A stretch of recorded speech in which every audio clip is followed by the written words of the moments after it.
Assalamualaikum warahmatullahi wabarakatuh. Asbahna ala fitratil Islam wa kalimatil ikhlas wa ala dini nabiyyina Muhammadin sallallahu alaihi wasallam wa ala millati abina Ibrahim hanifa wa ma kana minal musyrikin. Allahumma ma asbaha min ni'matina aw bi ahadin min khalqika faminka wahdaka la syarika lak falakal hamdu wa lakash syukru. Faqala ta'ala أعوذ بالله من الشيطان الرجيم ألم تر أن الله خلق السماوات والأرض بالحق إن يشاء يذهبكم ويأتي بخلق جديد. Apakah mereka tidak tahu bahwasanya Allah menciptakan langit dan bumi dengan benar?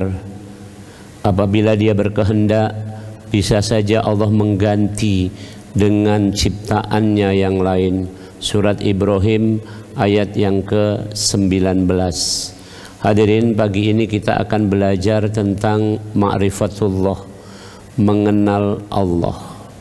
Baik, yang pertama, tolong camkan dulu, jauh sebelum ada kata-kata Allah, itu para nabi dan rasul sudah mengenal dulu dari satu istilah yang disebut sebagai Rabbul Alamin. Jadi kita juga bicaranya itu sekarang.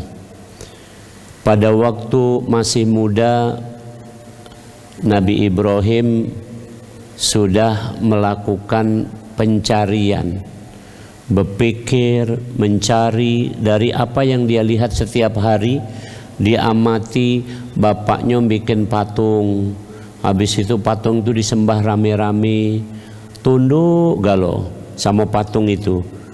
Nah, Ibrahim yang masih muda ini heran, ngapo mak itu. Maka kemudian beliau melakukan pencarian, berpikirlah apa segala macam itu. Kemudian suatu saat digambarkan di Al-Quran di surat nomor 6, beliau nyingok ada bintang. Nah, dia pikir ini pecahnya Rabbun. Ya, istilah di Al-Quran disebut Rabb. Ini pecahnya Tuhan kalau diterjemahkan bahasa kita. Maka besoknya dijingok, itu malam dia nyingok. Besoknya udah kejingokan lagi bintang. Inilah uhibbul afilin. Saya tidak suka kalau ada Tuhan kok tidak muncul siangnya, cuman malam baik. Berarti ini kadang-kadang muncul, kadang-kadang tidak. Kemudian beliau melihat, mengamati bulan, kelihatannya lebih besar. Ini terlepas dari kajian sekarang, kita udah tahu bahwa bulan itu besar karena dekat dengan kita, bintang itu kecil karena jauh. Oke. Jadi jingok bulan, mak itu juga siang hari hilang. Nah, kemudian diamati lagi matahari. Hada akbar, kata Nabi Ibrahim. Ini lebih besar, pecahnya inilah yang Tuhan. Sama juga malam hari hilang juga. Ya, maka kemudian beliau mengatakan, membuat pernyataan ini. Ya, simpulannya ini simpulannya. Jadi ma'rifatullah itu langsung simpulannya ini baik, ini pagi ini. Habis ini sudah kan gitu ya, tidak usah kaji lagi. Inni wajjahtu wajhiya lilladzi fataras samawati wal arda hanifa muslima wa ma ana minal musyrikin. Kalau begitu saya serahkan diri saya kepada yang menciptakan langit dan bumi dan semuanya ini. Nah, jadi tema kita tentang ma'rifatullah, kita harus kenal siapa yang menciptakan dan memelihara langit dan bumi ini. Itu baik kira-kira. Nah, siapa yang menciptakan langit dan bumi ini adalah pasti lebih kuat, lebih hebat dari langit dan bumi. Itu dulu, logika yang mudah aja. Ulangi. Kita manusia bikin handphone, berarti yang bikin lebih kuat tak dari handphone ini? Itu baik kira-kira itu. Itu simpulan dari Nabi Ibrahim. Tidak perlu nak sekolah S2, S3 nian. Oke. Yang kedua, berarti yang menciptakan itu sama tidak dengan yang diciptakan? Tidak akan pernah sama.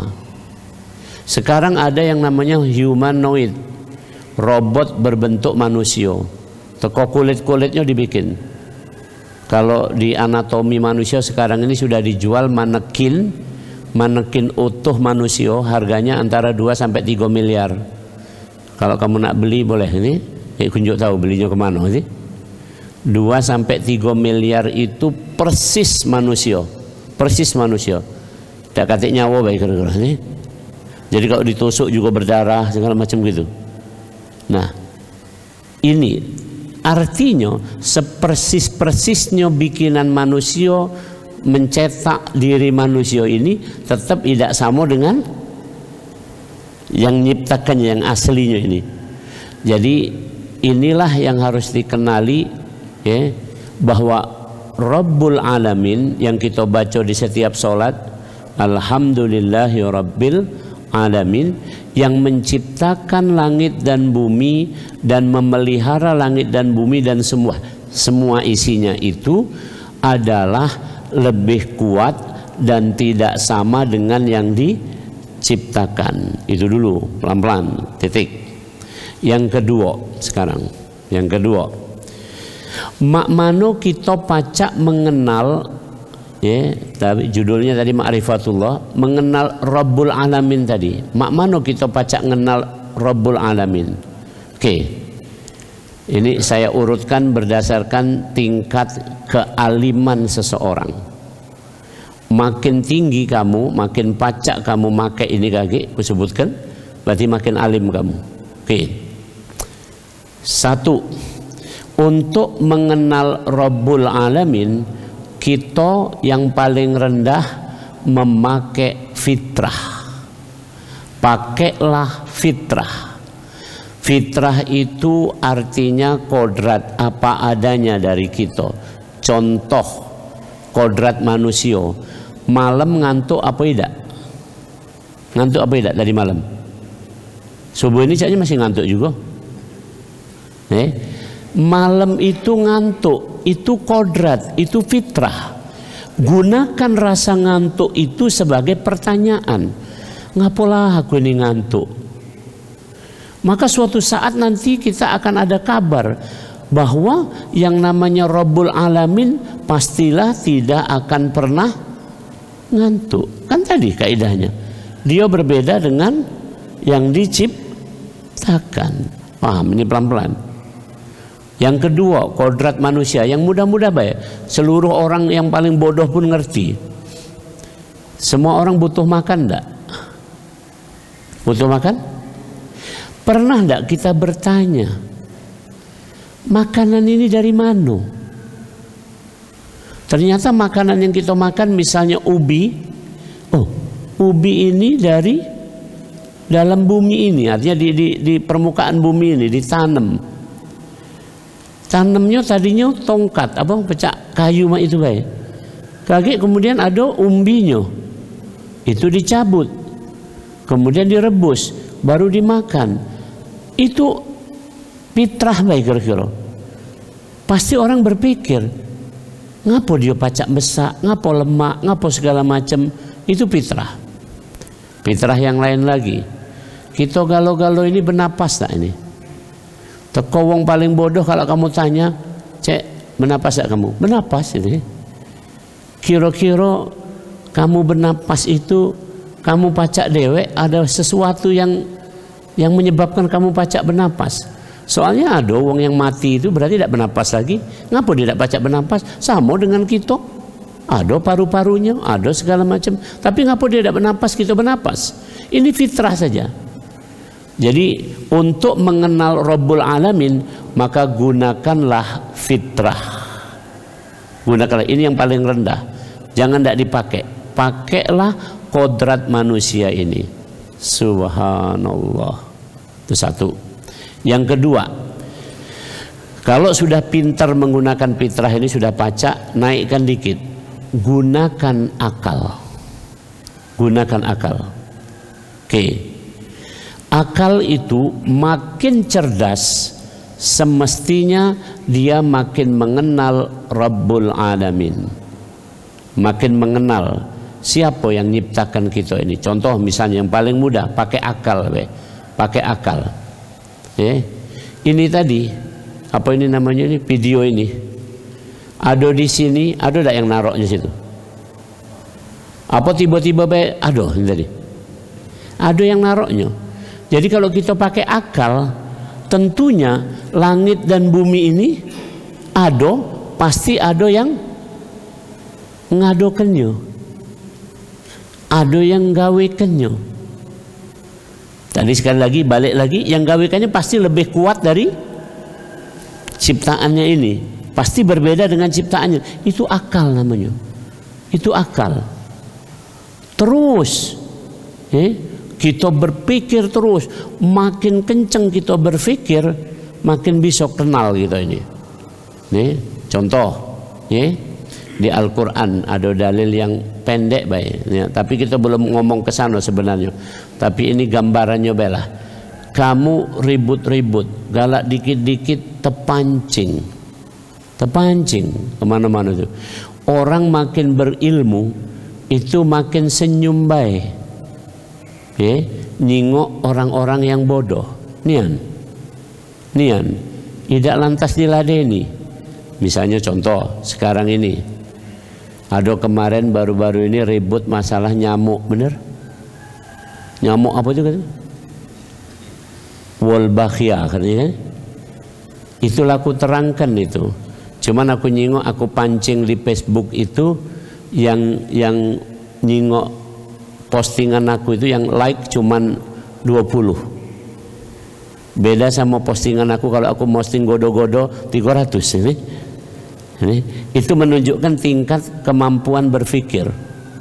Aku nyingok ini. Jadi kawan-kawan aku di Facebook aku, friend aku itu kalau godo-godo ngerti. Kalau nyamuk Wolbachia tidak ngerti ini.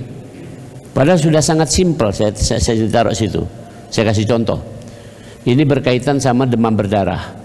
Virus demam berdarah jumlah DNA-nya 11.000. Ini cara kita berpikir mudah, be. Kamu tidak usah perlu jadi dokter dulu ini. Aku cara nunjuk tahu cara berpikir yang mudah, be. Virus demam berdarah jumlah DNA-nya 11.000. Kemudian bakteri Wolbachia jumlah DNA-nya 1,1 juta. 1,1 juta. Artinya berapa kali ini? 100 kali dibanding si virus tadi. Oke. Kemudian nyamuk Aedes aegypti yang membawa virus demam berdarah itu DNA-nya jumlahnya 1,1 miliar. Ini bukan kebetulan. Caknya angka 1,1 atau 11 ini tadi kena kalau. Jadi 100 kalinya 1000 kalinya dari besarnya bakteri tadi. Ulangi, virus tadi 11.000, bakteri tadi 1,1 juta, berarti berapa tuh? 100 kalinya Oke. Kemudian bakteri dibanding nyamuk 1,1 miliar, berarti 1000 kalinya, benar? Maksudnya bakteri ini 1000 kali lebih kecil ketimbang jumlah DNA nyamuk. Oke. DNA nyamuk itu 1,1 miliar tadi. DNA manusia 3,2 miliar, atau kira-kira 3 kali dari nyamuk. Jadi perbedaan DNA manusia dan nyamuk itu cuman 1/3. Hebat tak? Kamu pernah gepok nyamuk tak? Itu yang kamu gepok 1/3 manusia itu. Atau kunjuk contoh yang lebih kencang lagi ini. Itu embiomet aku di belakang itu ahlinya bidang itu. Manusia sama monyet ini itu cuman beda 2% DNA-nya. Cobalah kamu nih. Jadi jangan nak cak kita ini cak keia-iaan nih. Maka di Al-Quran sampai dikatakan kunu qiradatan khasiin. Jadilah kalian monyet yang jelek-jelek itu kan. Luar biasa. Nah, kalau bicara masalah ini, akalnya berarti tidak akan ada sesuatu yang bisa mengubah yang lebih tinggi. Tolong camkan ini cara akal berpikir. Masih ingat tadi? Yang menciptakan handphone berarti harus lebih kuat dari handphone. Nyamuk tadi berapa? 1,1 miliar. Manusia berapa? 3,2 miliar. Kalau itu nyamuk pacak aja mengubah manusia? Tidak pacak, cek. Kira-kira itu bicara logikanya. Kemudian bakteri Wolbachia tadi 1,1 juta.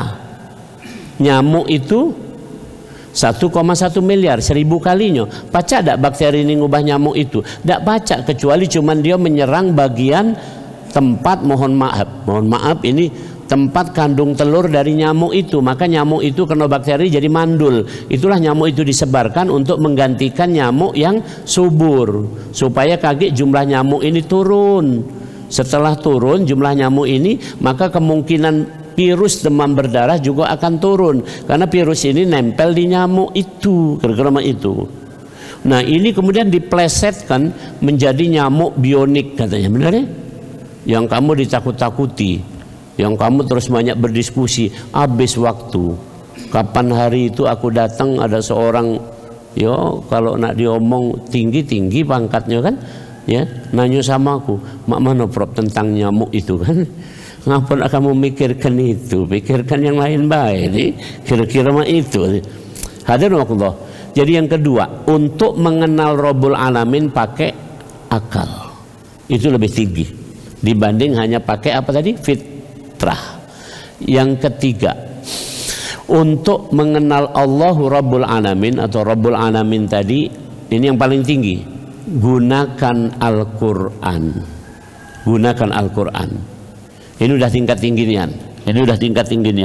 Maka tidak semua orang mengerti tentang Al-Quran. Ini orang kalau diberi karunia oleh Allah Subhanahu wa taala memahami Al-Quran ini luar biasa. Jadi apapun pertanyaan tentang manusia, tentang semesta alam, tentang apapun itu, jawabannya ada di Al-Quran. Kira-kira begitu.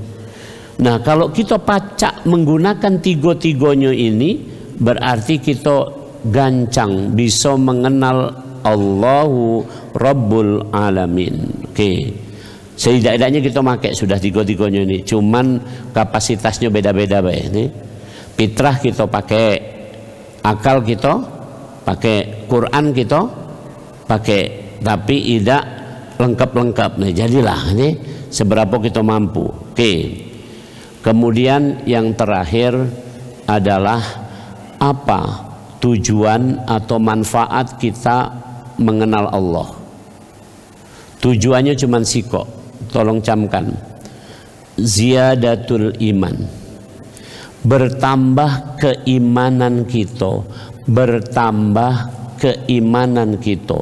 Jadi kalau disebut iman itu bertambah kuat, bertambah bagus, bertambah hebat dalam diri kita ini, tiada lain sejalan dengan sejauh mana dia mengenal Allah. Makin kenal dengan Allah, imannya makin kuat.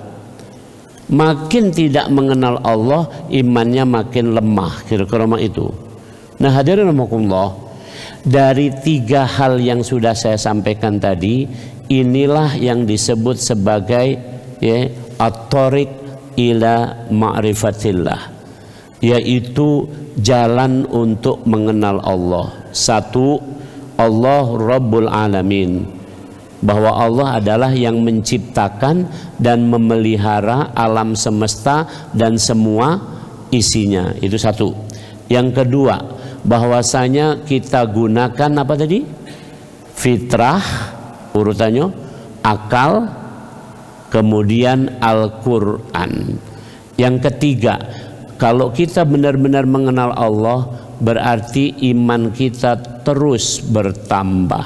Contoh, iman yang paling kuat, yang paling kokoh tentunya adalah iman para rasul. Suatu saat Nabi Soleh, ini Nabi Soleh sama Soleh yang daerah dekat Bang Raya ini kita bandingkan. Nabi Soleh ditantang, kalau Tuhan kamu memang hebat, kata orang di zaman Nabi Soleh, kalau Tuhan kamu memang hebat, coba keluarkan onta dari dalam batu. Coba sekarang belak-belakan baik. Kalau kita disuruh mak itu, kita ngomong mak mana? Ini belak-belakan nih, ngomong mana gitu? Tidak mungkin cek, ngayal gitu. Itu karena iman kita level itu. Nabi Soleh yakin bisa, maka keluarlah onta dari dalam batu. Nabi Musa, iya ambil dulu. Nabi Musa dibanding umat Nabi Musa, ini sudah umat Nabi Musa. Ketika dikejar-kejar Fir'aun, sampailah di tepi lautan. Maka umat Nabi Musa ini yang bersama Nabi Musa itu kan depannya ada Nabi berarti. Pertanyaan aku ini, kita kalau nak diomong ya dalam tafsir ulama, nanti saya sampaikan nih gitu. Saya sampaikan sekarang belah. Imannya kita ini paling hebat. Pernah ditanyakan kepada Rasul, siapa iman yang paling hebat dari umat Nabi Muhammad, siapa yang paling hebat? Yang kita ini. Kita tidak pernah ketemu Rasul. Beliau ngomong itu. Pernah tidak ketemu kita?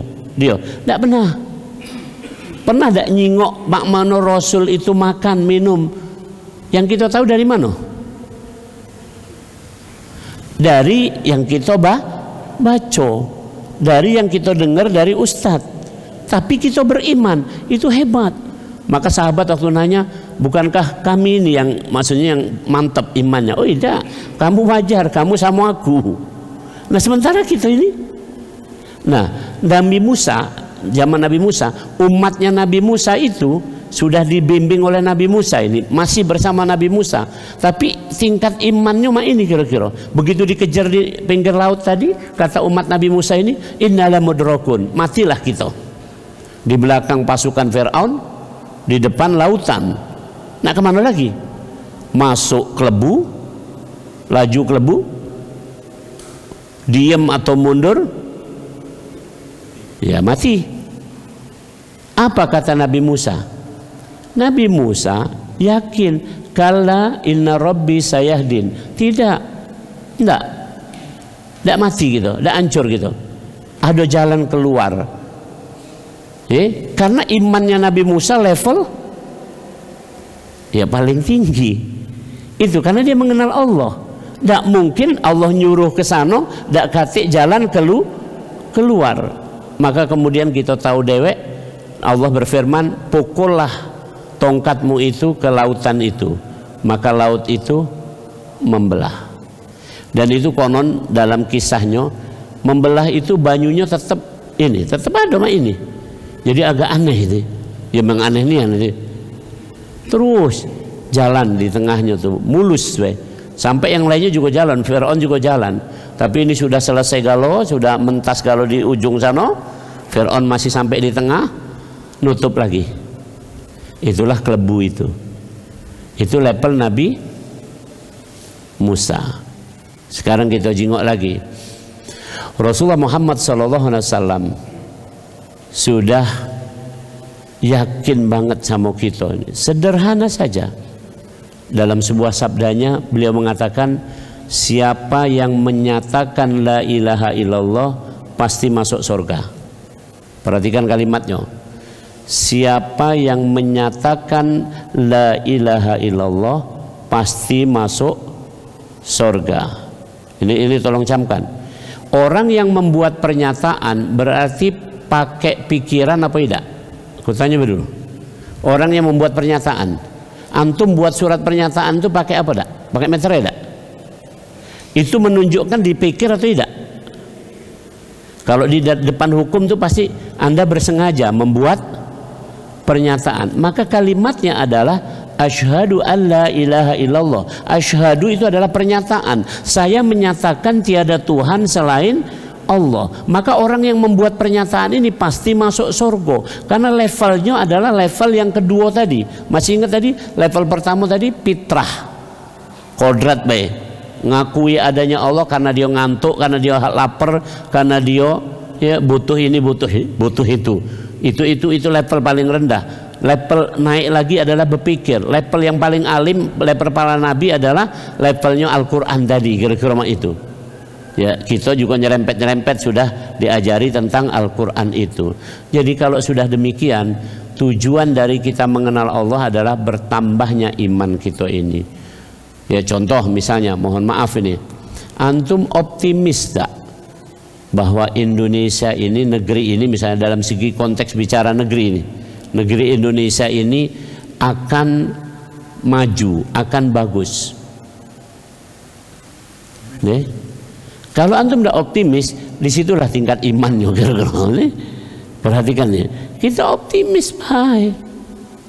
Mak mana nak maju cek, indikatornya ini rusak galau katanya. Ya, itu uji kamu. Itu uji kamu. Uji Allah hal berbeda. Tadi kira-kira indikatornya Nabi Musa tadi sampai depan pinggir lautan itu ada enggak indikator keselamatan sudah? Belakang musuh, depan laut, mana yang nak selamatnya?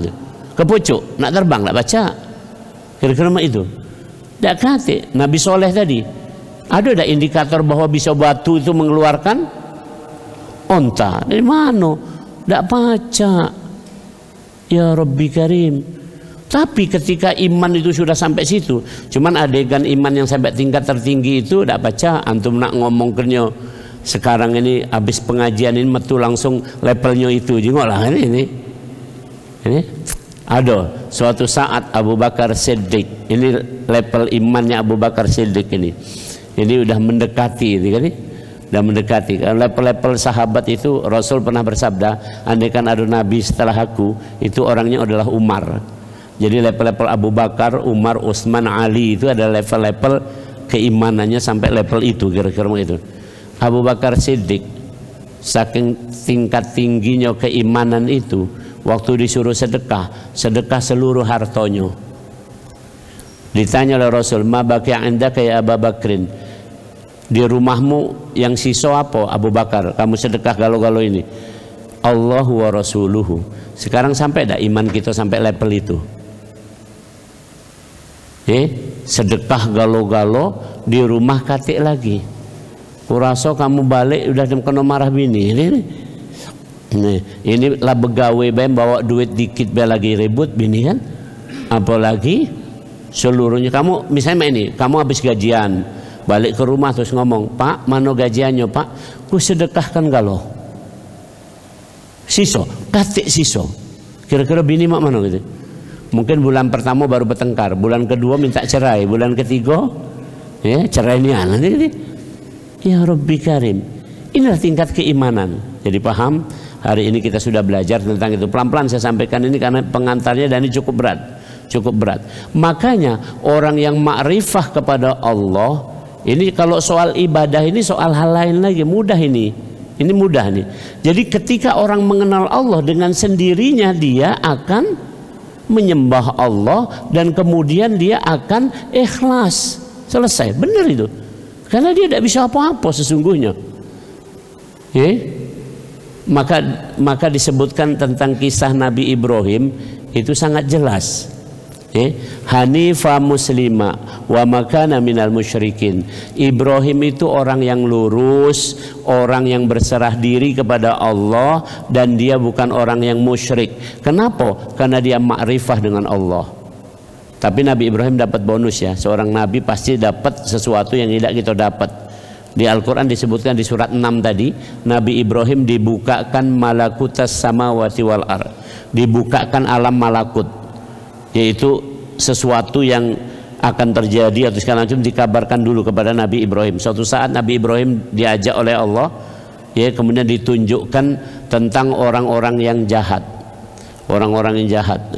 Maka Nabi Ibrahim ditanya pendapatnya, menurut kamu wong jahat nak diapakan? Alangkah jahat wong itu, hidup ngerusak baik, bagusnya yang ma itu dimatikan baik. Matikan kalau yang ma itu. Itu uji Nabi Ibrahim. Nah, suatu saat Allah menguji hal berbeda dengan Nabi Ibrahim, sampai Nabi Ibrahim bertanya, yaitu tentang mimpi beliau. yang disebutkan di Al-Quran, inni ara fil manam anni adbahuka fangdur madza tara. Wahai anakku, aku bermimpi disuruh nyembelih kamu. Pertanyaan aku, anaknya Nabi Ibrahim, dalam hal ini Nabi Ismail alaihissalam, wong baik atau wong jahat? Tapi oleh Allah suruh disembelih. Tadi waktu dalam perjalanan malakut tadi, Nabi Ibrahim ditunjukkan wong jahat. Wong jahat disuruh matikan. Logika Nabi Ibrahim, kalau jahat mati baik, kalau baik hidup. Logika Allah berbeda. Perhatikan, kendak-kendak aku yang baik juga mati. Maka kita nggak bisa habis pikir. Banyak kan di dunia ini yang baik mati dulu, benar? Yang jahat tidak mati-mati ya, no. Itu kehendak Allah, itu makrifah namanya kamu. Tapi kalau kamu tidak makrifah, ngerutuk kamu akhirnya gitu. Ada lagi dalam pribadi kita ini rajin ke masjid, benar? Sudah rajin ke masjid, rajin begawe, insya Allah berbuat baik. Tapi pecah rezeki ini seret terus misalnya. Coba kamu nyingok, ada wong tidak rajin ke masjid, gawenya ucak-ucakan, tapi pecah lapang terus. Nah itu kalau tidak makrifah kepada Allah, tidak ngerti antum. Tapi kalau antum ngerti, udah makrifah dengan Allah ini tadi, dengan yang tiga ikut omongkan tadi, tata caranya, insya Allah selesai. Maka ujung dari makrifatullah itu imannya kita makin naik. Sudah selesai baik.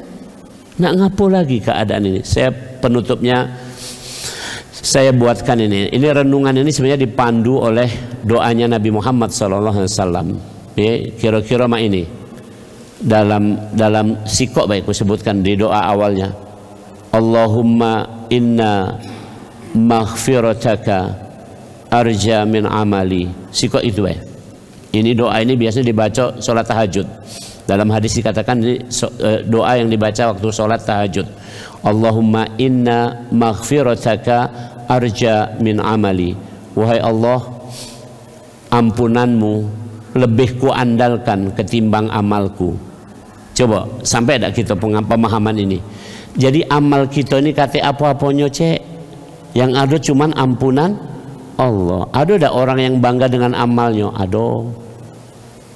Ya boleh baik, tapi kalau itu orang bodoh, kira-kira begitu mudahnya betul. Apalagi sekarang ini banyak uang, jangankan amal, baru tata cara amal dia bangga sudah. Nyebut yang lain bid'ah, dengan itu. Ini baru tata caranya, belum amalnya ini, belum amalnya. Maka Rasul pernah bersabda, kelak dari orang ini akan keluar keturunan orang-orang yang meremehkan amalan kita. Sesungguhnya Al-Quran hanya sampai di tenggorokan di mereka ini. Inilah orang yang disebut oleh Rasul sebagai orang kaum Khawarij, yang suka meremehkan ibadahnya orang-orang muslim ini. Subhanallah. Antum tidak pernah tahu ada orang berada di sop belakang, belum tentu dia adalah orang yang biasa-biasa baik. Mungkin dia saking kenalnya, mengukur dirinya, tidak pantas aku berada di depan. Udah mak itu jangan pula kamu kata yang galak depan galau. Yang di depan bukan berarti kepakaman gino ini, tapi karena dia tahu bahwa kewajiban syariahnya, fikihnya yang di depan harus bisa jadi serep bagi imam. Kira-kira itu sederhana baik kira-kira. Kalau kamu nyingok tidak kating pacak jadi serep imam, kamu harus di depan. Kan kira itu. Kalau itu bubar kaget sholat ini kan itu kan. Itu kewajibannya sudah seperti itu.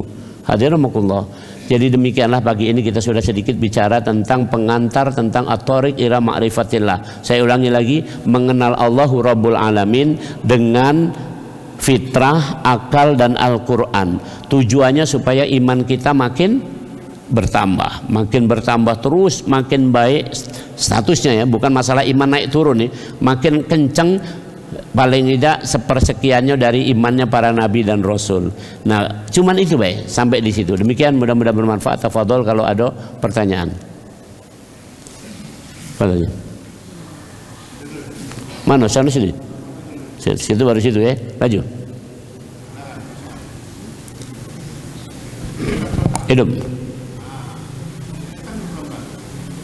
Lama-lama. Bismillahirrahmanirrahim. Assalamualaikum warahmatullahi wabarakatuh. Waalaikumsalam. Saya mohon maaf dengan para jamaah semuanya, mungkin pertanyaan saya tidak berkenan. Ini khusus untuk pribadi saya, Pak Ustadz. Ini berkenaan dengan tema tadi, terutama saya cermati mengenai yang pertama, kita harus ada fitrah, akal, dan Al-Quran. Nah, di sini tentu saja saya di dalam melaksanakan sholat, jelas di situ kekusukan saya masih kurang, Ustaz.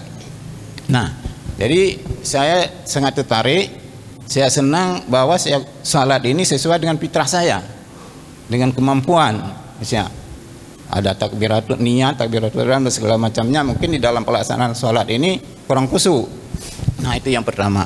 Lalu saya ngambil hukum akal saya, bahwasanya Allah ini Maha tahu, Maha mengetahui semuanya, Maha pengasih dan Maha penyayang. Saya ngambil di situ. Lalu saya ngambil Al-Quran, Al-Ankabut ayat 45. Nah, di situ dijelaskan bahwa kita melaksanakan sholat ini adalah untuk mencegah perbuatan yang tidak baik dan untuk baik. Itu mungkin kesimpulannya begitu, Pak Ustaz, ya. Habis itu segala sesuatunya akhirnya Allah yang tahu.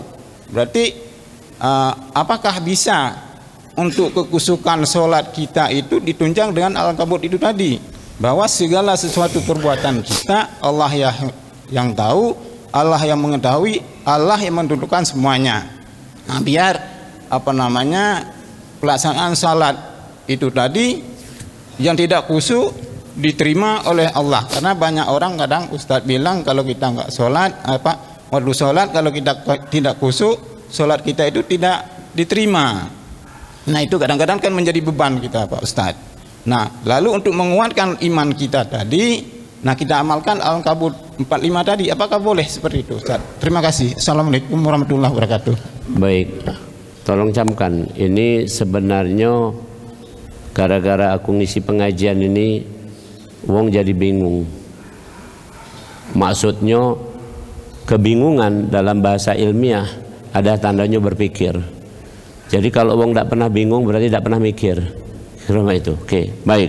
Saya terangkan ini, mudahnya ringkasnya nih. Capailah kita sesuai dengan apa keadaan kita saat ini. Ada sikok lagi yang tadi tidak saya sebutkan adalah petunjuk Allah. Maka senantiasa kita minta petunjuk Allah. Jawabannya clear.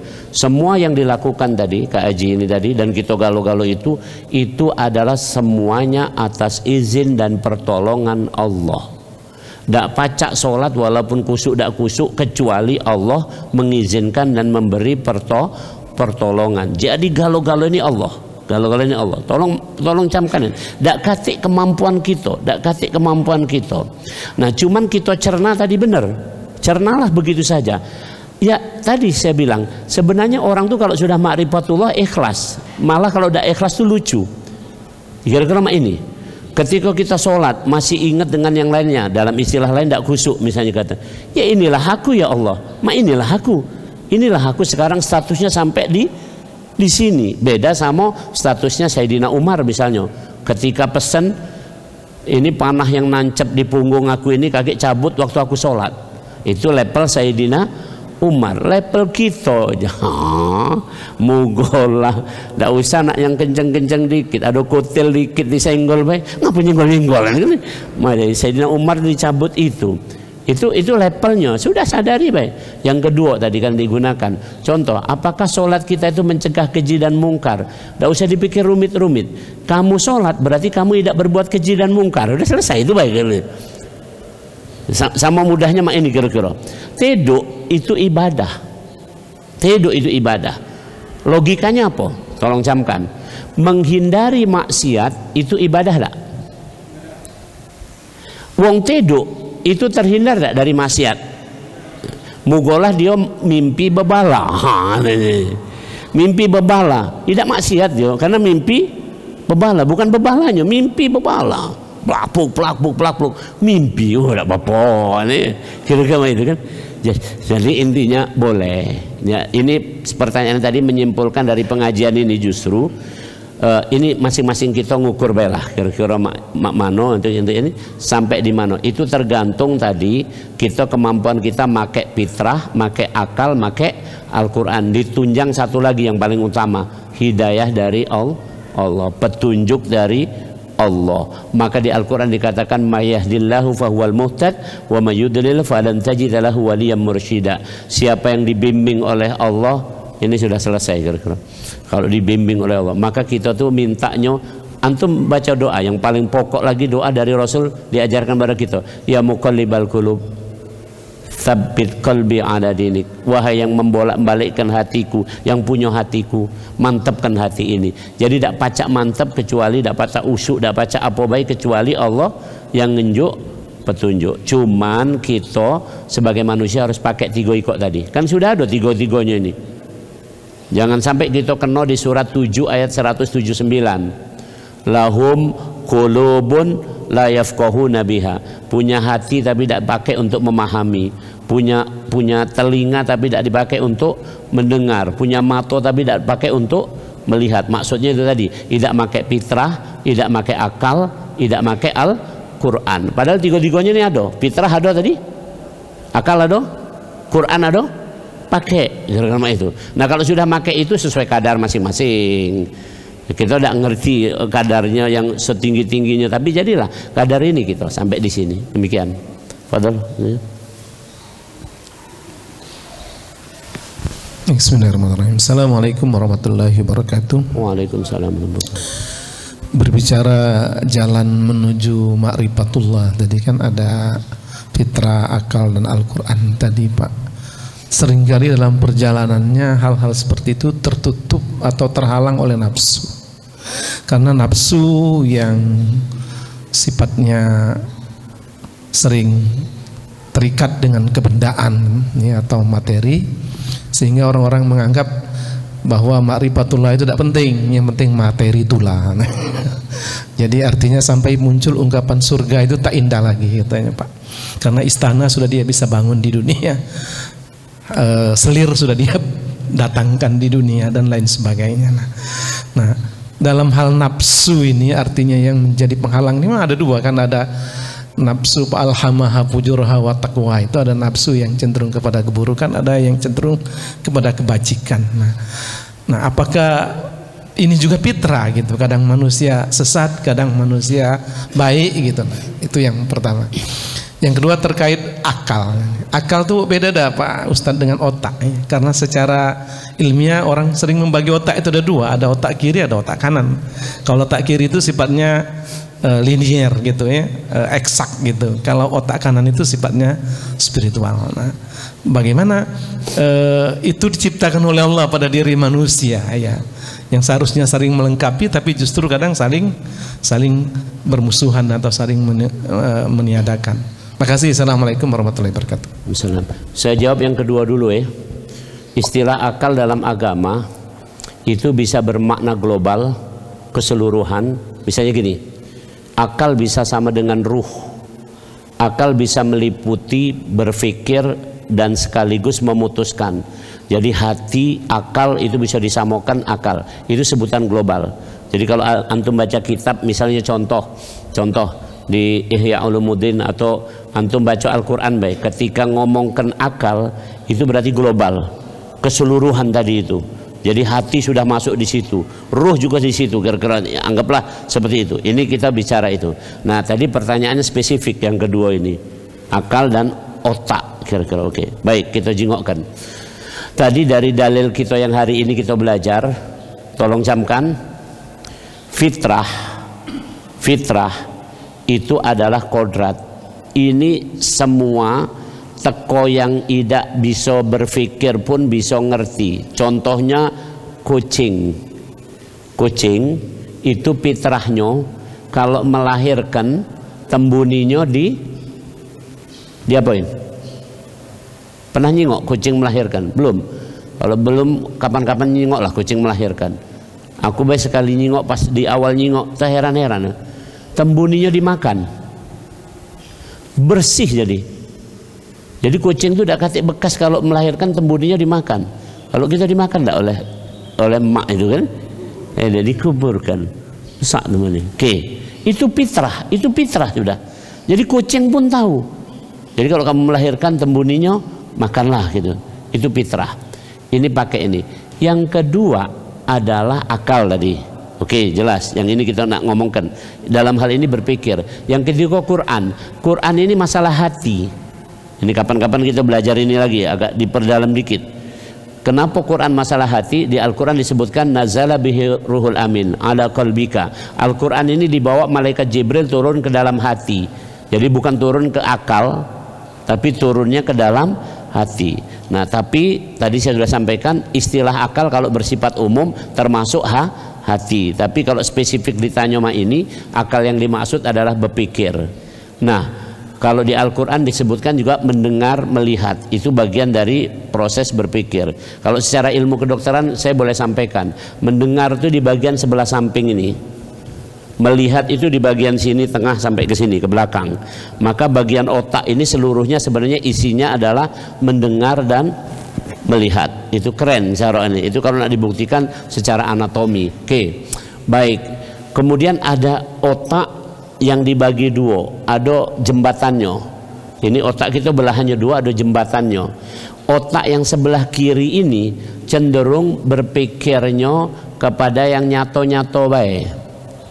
Contoh, terima kasih cek, terima kasih tidak baca dimakan. Nah, otak kiri, otak kiri ini.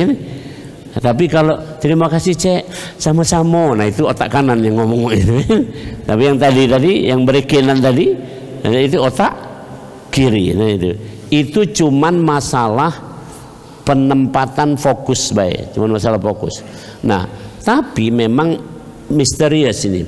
Otak manusia dikasih oleh Allah 100 miliar sel. Satu sel kemampuan berpikirnya 10.000. 10.000 kali 100 miliar berapa? Nah, ternyata tadi, jadi sehebat apapun akal kita ini untuk berpikir, tidak akan nyampe 100%. Maka ada guyon, ada perdagangan otak di dunia ini kan. Kapan dijingok, yang paling laris otak dari Indonesia. Katanya ini karena kapan di-scan, baru 5% dipakai ini. Ibarat handphone masih baru 5% dipakai ini. Ini kalau masih mulusnya ini katanya. Ya itu sebenarnya nguyok baik gitu. Jadi akal dalam konteks itu adalah berpikir yang ditanyakan tadi. Oke, yang pertama tadi tentang apa tadi yang pertama? Nafsu. Oke, baik, tolong camkan. Di Al-Quran surat 25 Al-Furqan, ya, di surat Al-Furqan, kemudian di surat 45, ya 45 itu apa? Surat setelah Dukhan, ya, setelah Dukhan. Oke. Di surat itu dua-duanya bercerita tentang, contoh di surat Al-Furqan, afara'aita man ittakhadha ilahahu hawa. Oke, perhatikan. Nafsu menurut Al-Quran ada dua. Ini sudah built-in. Tolong camkan. Satu, zuyina linasi hubus syahwat. Nafsu dalam bahasa Al-Quran satu istilahnya syahwat. Kalimatnya zuyina. Zuyina itu pasif. Artinya sudah dibikin. Manusia dibikin punya syahwat. Sudah dibikin berarti pacak nolak tak? Sudah dibikin punya syahwat. Syahwat artinya keinginan terhadap benda yang berbentuk. Jadi pengen kepada orang cantik ada bentuknya kan? Pengen kepada duit ada bentuknya. Pengen rumah bagus. Nah, itu sudah di built in oleh Allah dalam diri kita. Namanya syahwat. Oke, keinginan. Yang kedua, keinginan terhadap yang bukan benda. Ingin berkuasa, ingin lama berkuasa, ingin ngatur, ingin dipuji, kan bukan benda itu. Ingin ini segala macam. Ini kan itu namanya hawa. Dalam bahasa Al-Quran namanya hawa. Maka dalam bahasa Al-Quran disebutkan di surat 53 ayat 3 dan 4, wa ma yantiqu anil hawa in huwa illa wahyu yuha. Muhammad tidak pernah berkata-kata atas keinginannya, tapi atas bimbingan wahyu. Nah, kalau kita ini atas keinginan kita, misalnya kita menyampaikan kalimat ngomong ini padahal kita ada kendak, ada kendak itu kan, itu keinginan. Jadi pertanyaannya, apakah hawa nafsu itu, kalau bahasa Indonesia hawa nafsu ya, tapi rincinya keinginan terhadap benda namanya syahwat, yang bukan benda namanya hawa. Dalam bahasa Indonesia digabung jadi sikok namanya hawa nafsu. Keinginan itu sudah ada sejak kita lahir dan memang itu ditanam di kita. Tujuannya bagus supaya kita punya giroh dalam bahasa Al-Quran. Giroh artinya gairah. Kalau tidak punya keinginan itu, tidak kate gairah. Itu ingat itu. Nah sekarang pertanyaannya, apakah itu puncak? Enggak, itu cuman keinginan, bukan tujuan. Tadi yang salah adalah ketika kalau surga itu adalah ada bidadari, maka di sini kita, salah satu sultan di Turki, saya lama di Turki itu, saya keliling, saya baca sejarahnya, kemudian saya pergi misalnya ke Istana Topkapi. Topkapi itu di Istanbul, ya, tulisannya Topkapi, bacanya Topkapi. Topkapi. Ke Istana Topkapi itu salah satu sultan itu tertulis di situ bininya 38. Padahal kalau kita baca Quran kan 4 ini 38, namanya harem. Jadi kan itu saya selusuri tempat mandinya, tempat ininya, dan biasanya kaget kalau sultan malam ini pingin yang mana itu disuruh jajar di situ dulu. Kaget tinggal dipanggil baik. Kira-kira cak surga dak. Dan itu saya baca sejarahnya, itu wanita tercantik dari seluruh Eropa. Semua dulu kan takut sama Turki. Jadi Rusia nyumbang, Denmark nyumbang, mana nyumbang sih kok, mana yang paling cantik di situ, ya, diunjukkan pada sultan itu. Kalau itu cuman diukur sebagai surga, tapi sultan itu wafat juga, gitu. Nah jadi intinya bukan itu. Maka kalau kita ma'rifatullah, pertanyaan ini penutupnya baik supaya kita agak ini. Kalau kita sudah ma'rifatullah, perlu tidak meributkan surga neraka? Kalau sudah ma'rifah ini, tidak perlu lagi, karena tujuan ibadah bukan itu. Tujuan ibadah bukan itu. Kalau tujuannya ibadah adalah surga neraka, kaget dikalahkan oleh orang yang punya kekuatan nafsu tadi, bisa mengadakan segala macam. Kalau di surga rumah itu indah, maka di sini aku pacak bangun rumah yang indah. Kalau di surga itu ada bidadari, di sini aku banyak punya selir. Kalau di surga itu ada pelayan-pelayan, di sini aku punya ratusan pelayan, bisa itu kan, kira-kira itu. Tapi kalau tujuan kita ibadah tadi dalam rangka, memang dalam rangka kita sadar bahwa kita adalah makhluk dan Allah adalah yang menciptakan, selesai. Ya cuma jangan langsung ngejut mak itu ya. Ini apalagi kamu pagi-pagi, tolong camkan, jangan salah nih. Dalam hadis dikatakan sholat sunnah sebelum subuh apa tuh? Lebih bagus dari dunia dan seisinya. Banyak uang ngejar-ngejar itu nian. Kalau kamu sudah ma'rifah dengan Allah, biasa baik. Ya sholat baik. Bukan nak seisi dunia. Nah, sholat itu karena kita hamba dan yang kita sembah adalah Allah. Cuman kaki itu dosisnya ini. Ini kan kita baru latihan. Tadi benar Kak Aji mengatakan kita hari ini judulnya At-Thoriq ila Ma'rifatillah. Baru judulnya jalan menuju mengenal Allah. Baru jalan menuju, belum kenal nian, baru menuju ke sana. Baru ke sana. Demikian mudah-mudahan bermanfaat. Bismillahirrahmanirrahim. Alhamdulillahirabbil alamin wal aqibatu lil muttaqin wa la udwana illa 'alal zalimin. Allahumma shalli ala sayidina Muhammad wa ala ali sayidina Muhammad. Ya muqallibal qulub, tsabbit qulubana ala dinik wa ahyiha bi ma'rifatik. وأمدها على شهادة في سبيلك إنك نعم المولى ونعم النصير اللهم آمين والحمد لله رب العالمين السلام عليكم ورحمة الله وبركاته.